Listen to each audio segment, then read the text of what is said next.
Back career in Pakistan. This is your mentor miss Noorul Huda. आज की video में हम यूसेट की प्रिपरेशन के लिए एसे राइटिंग के टॉपिक को डिस्कस करने जा रहे हैं, क्योंकि एसे राइटिंग का टॉपिक जो है वो बहुत ही शॉर्ट है और जल्दी से कवर हो जाएगा। इसीलिए हमने सोचा कि हम पहले एसे राइटिंग के टॉपिक को कवर करते हैं एंड देन हम आगे मूव करेंगे। तो आज के इस टॉपिक में हम आपके साथ शेयर करने जा रहे हैं कि आपने आर्ग्यूमेंटेटिव बेस एसे कैसे लिखना है, आर्ग्यूमेंटेटिव बेस एसे होता क्या है, आपने इस एसे को किस तरह से स्ट्रांग बनाना है, कौन कौन सी बातों का आपने ख्याल रखना है, और उसके अलावा हम आपके साथ लास्ट में एक सैम्पल एसे भी शेयर करेंगे जो कि मैंने खुद लिखा था जब मैं यूसेट की प्रिपरेशन कर रही थी। अच्छा, यहाँ पर मैं आपको एसे राइटिंग के हवाले से कुछ इंपॉर्टेंट बातें बता दूँ। सबसे पहली बात ये कि आपने अपने एसेज की लेंथ को ज़्यादा लंबा नहीं करना।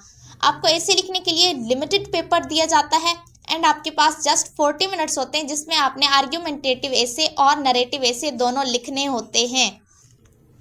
अब यहाँ पर जो है आर्ग्यूमेंटेटिव बेस एसे 15 मार्क्स का है और नरेटिव एसे 10 मार्क्स का है।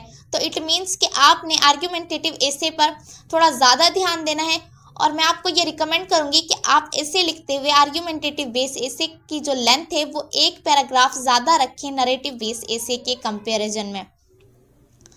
आपको यूसेट के पेपर में एसे लिखने के लिए सिर्फ और सिर्फ 3 पेजेस दिए जाएंगे।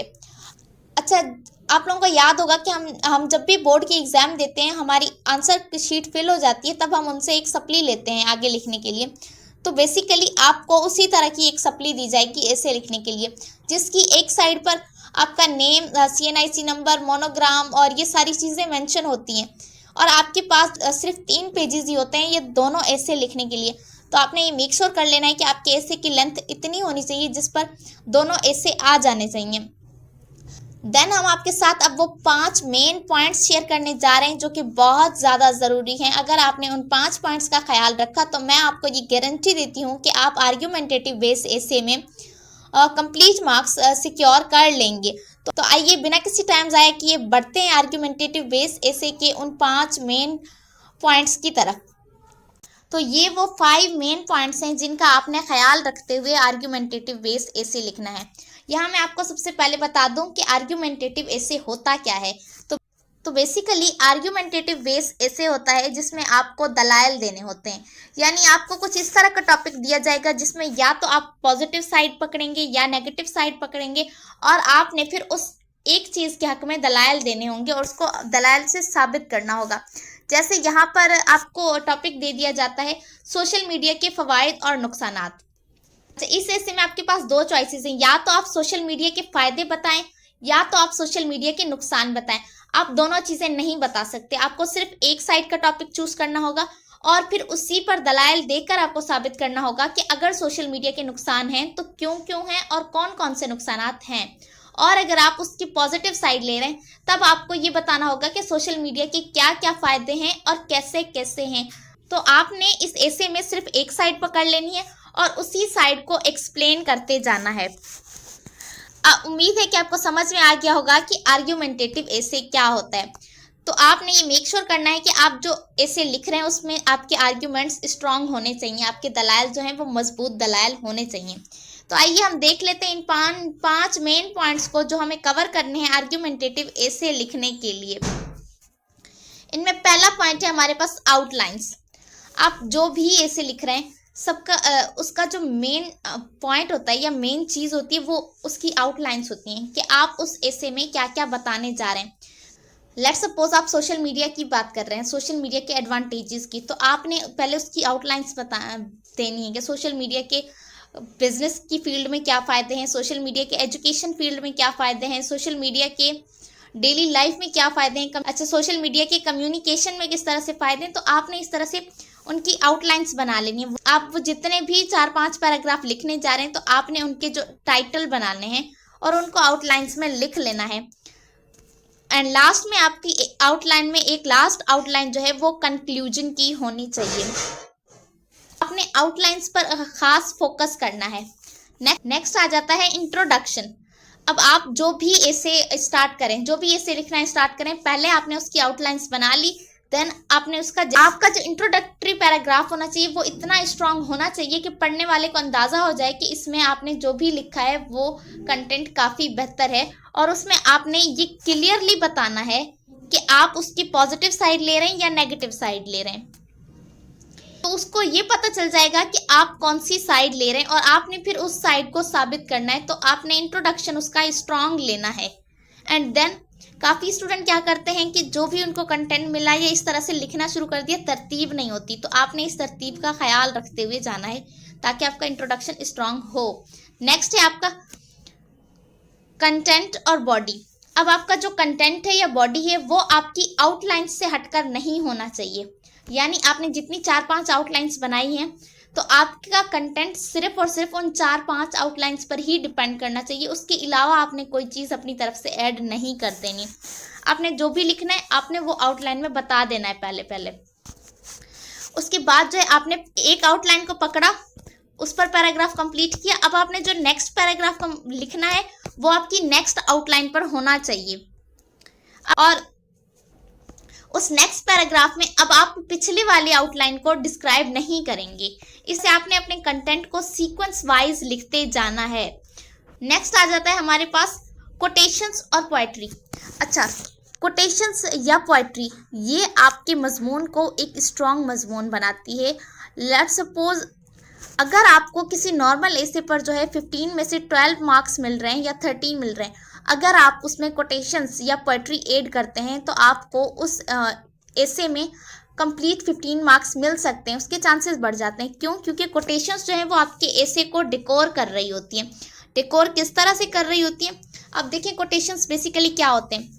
मुहावरे होते हैं, कोई कहावत होती है मशहूर, या इवन अगर आपके एसे से रिलेटेड कोई शेयर है तो आप अगर वो बीच बीच में ऐड करते हैं, हर 2 पैराग्राफ के बाद या 3 पैराग्राफ के बाद एक कोटेशन, तो ऑलमोस्ट आपके एसे में जस्ट अगर 2 कोटेशंस भी हैं तो वो भी आपके एसे को वेटेज देंगी, आपके एसे को स्ट्रांग बनाएंगी।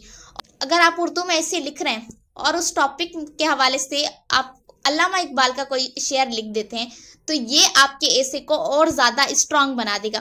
तो आपने मेक श्योर करना है कि आपने जितने भी एसे लिखने हैं या जितने भी ऐसे इसकी प्रैक्टिस करनी है तो आपने उनके हिसाब से कोटेशंस और पोएट्रीज रेडी रखनी है। आपने उनमें कोटेशंस का यूज़ लाजमी करना है। नेक्स्ट है नेक्स्ट जो लास्ट पॉइंट है वो है कंक्लूजन। कंक्लूजन कहते हैं इख्तिताम को। आपके एसे का जो इख्तिताम होना चाहिए, जो लास्ट पैराग्राफ होना चाहिए, वो इतने कदर स्ट्रांग होना चाहिए कि पढ़ने वाले को ये समझ आ जाए कि आपने ऊपर पूरी बॉडी में, पूरे कंटेंट में क्या लिखा है, कि आपका जो पूरा एसे था उसमें आपने बेसिकली लिखा क्या है।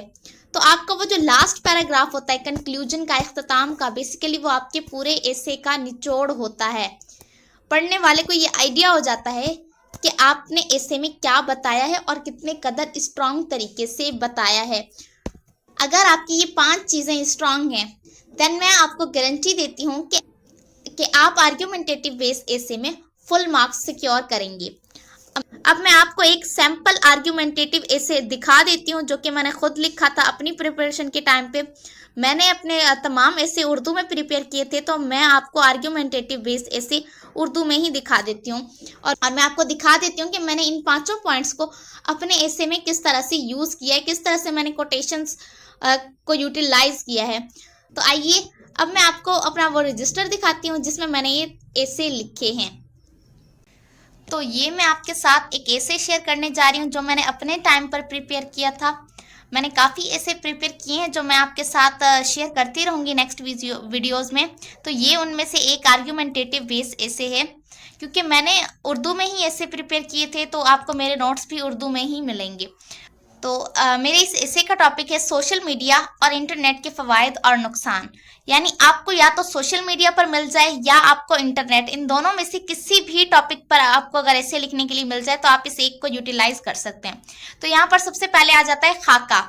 अब जैसा मैंने आप लोगों को बताया था आउटलाइंस को उर्दू में खाका कहा जाता है। तो मैंने यहाँ पर जो है वो उसकी हेडिंग दे दी एंड देन मैंने यहाँ पर वो सारे पॉइंट्स ऐड कर दिए जो आउटलाइंस थी इसमें। अच्छा, ये पॉइंट्स बेसिकली एग्जामिनर को ये आइडिया दे देते हैं कि आप इस एसे में क्या क्या डिस्कस करने वाले हैं।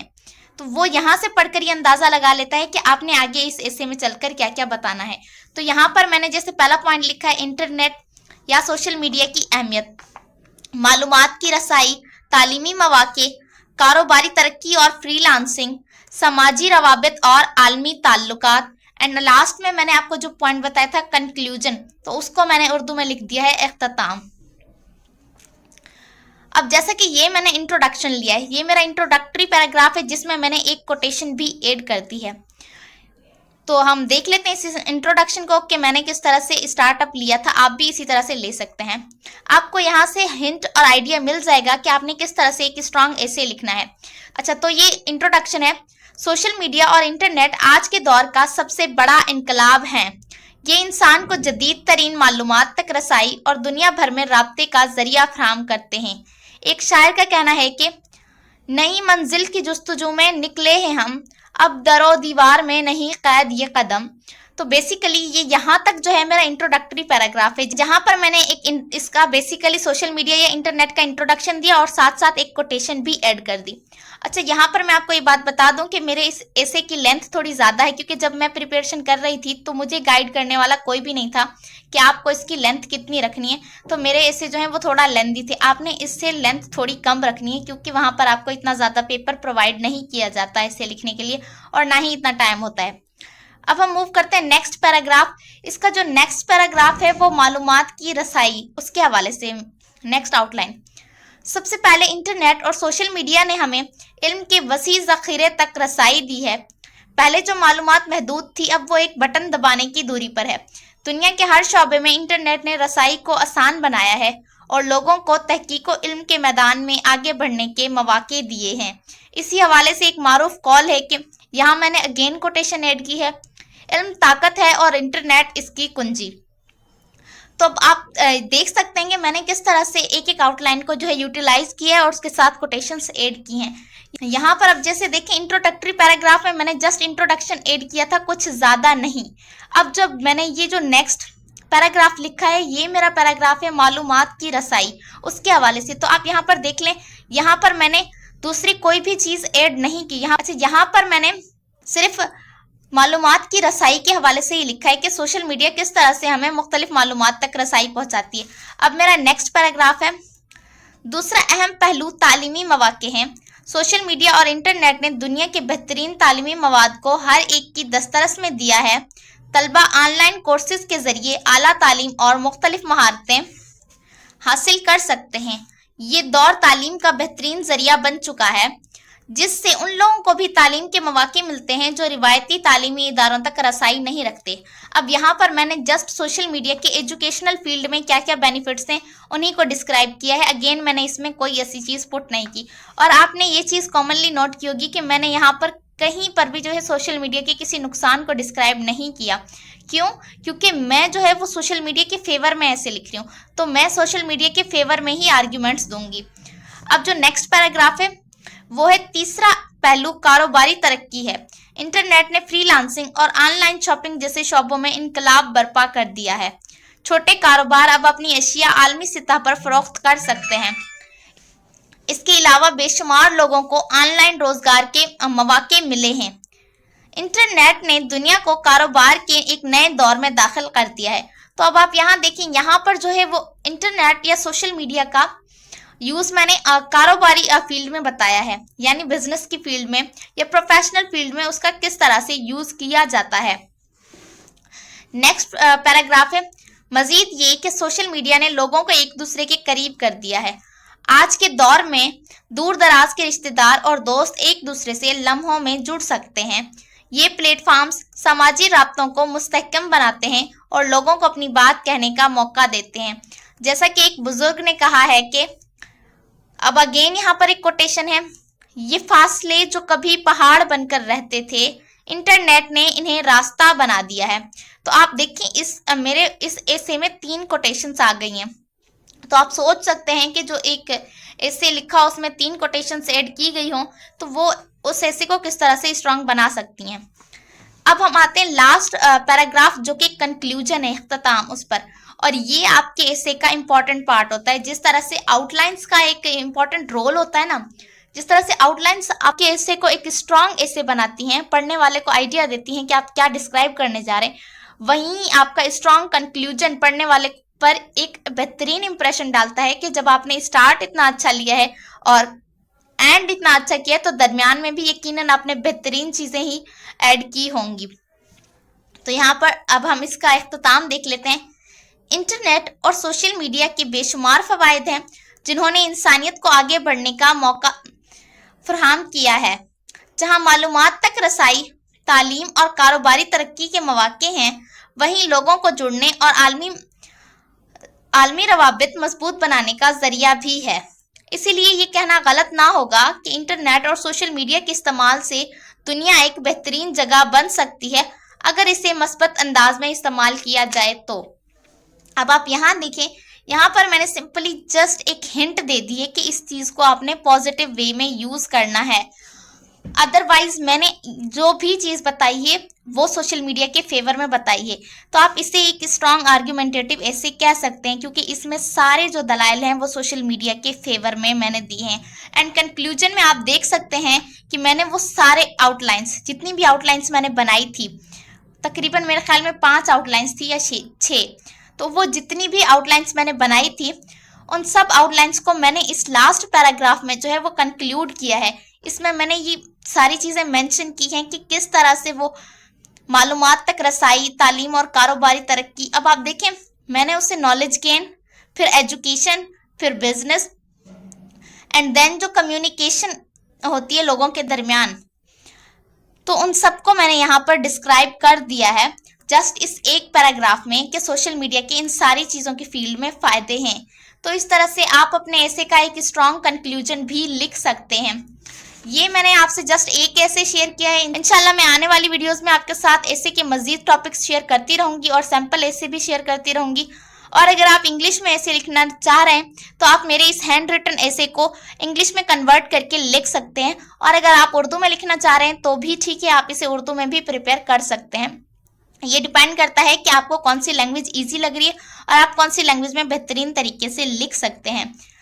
तो आपने देखा कि मैंने वो जो 5 पॉइंट्स आपको बताए थे आर्ग्यूमेंटेटिव ऐसे लिखने के लिए, उन 5 पॉइंट्स को मैंने किस तरह से एक ऐसे में यूटिलाइज किया है।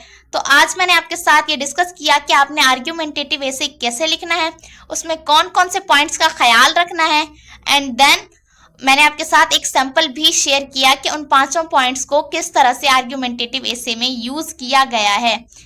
तो मुझे उम्मीद है कि मेरी आज की वीडियो आप सबको पसंद आई होगी। अगर आपको ये वीडियो पसंद आई है तो इसको लाइक ज़रूर कर दीजिएगा। अगर आप हमारे चैनल पर नए हैं तो हमारे चैनल को सब्सक्राइब कर दीजिएगा। मिलते हैं आपसे नेक्स्ट वीडियो में, तब तक के लिए अल्लाह हाफिज़।